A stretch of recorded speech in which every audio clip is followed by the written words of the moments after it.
All right, we often hear about the negative effects of too much screen time on children. It's so-called brain rot. But what about adult brains? More than 80% of American adults say they go online at least several times a day. About 40% say they are online almost constantly. So we wanted to know, what is the impact? Board-certified psychiatrist Dr. Sue Varma is here. She's the author of Practical Optimism. Good morning, Sue. Good morning. So what impact does excessive... We know what it does to children. Yes. Does it have the same effect on us as it does perhaps on children? It does, and we see that we end up getting something called digital dementia or digital fog, where the symptoms of poor attention span, memory, concentration all go down, and it very much mimics a real dementia, where you walk into a room and you're like, why am I here? What did I come for? Where are my keys? The tip of the tongue feeling like there's a word, there's a name. I know that person. I can picture them in my head, right?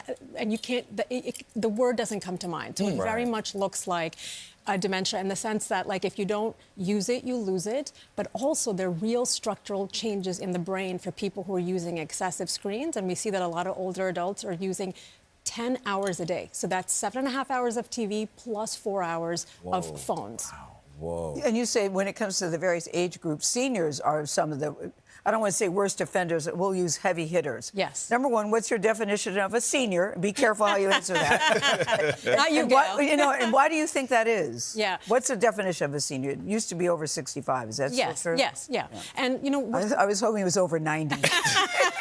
Well, over 82. You're drinking from the fountain of youth, Gayle, so you don't fit into that. But, you know, somebody who's very isolated, I would say, and it's not all seniors, because I see people living their best life right now who are 65, 70. They're traveling all over the world, and they are busier in retirement than they ever were. They have communities. They're leaned into civil organizations. They're leading movements. They're traveling. They're painting. They're sculpting. They're taking dance classes. So these are some of the people who are really plugged into life and to community. So I'm talking about people who may have a physical disability or chronic 4 or 5 medical problems, which a lot of people over the age of 65 have chronic medical problems. You start out by being isolated, and you feel like you're regaining a sense of control on your screen, doom scrolling. Because they're checking the phone for what? For weather alerts, right? They feel like they're the informed family member for connection, right? And so there's this delicate balance between, for a lot of people, we find that social media in older adults over 65, at least 63% of them find that social media strengthens their connection, right?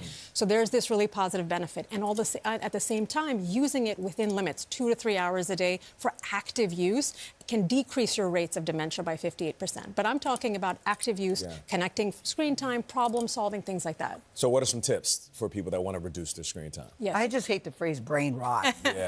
So first of all, you have to have awareness that on some level this is impairing my connections and my phubbing, which is phone snubbing, when people are talking to you and you're still on your phone. So is this impairing my relationships? If it is, ask yourself, are there things that I can do on my phone? Put it on grayscale so it doesn't look as colorful and as addictive and exciting.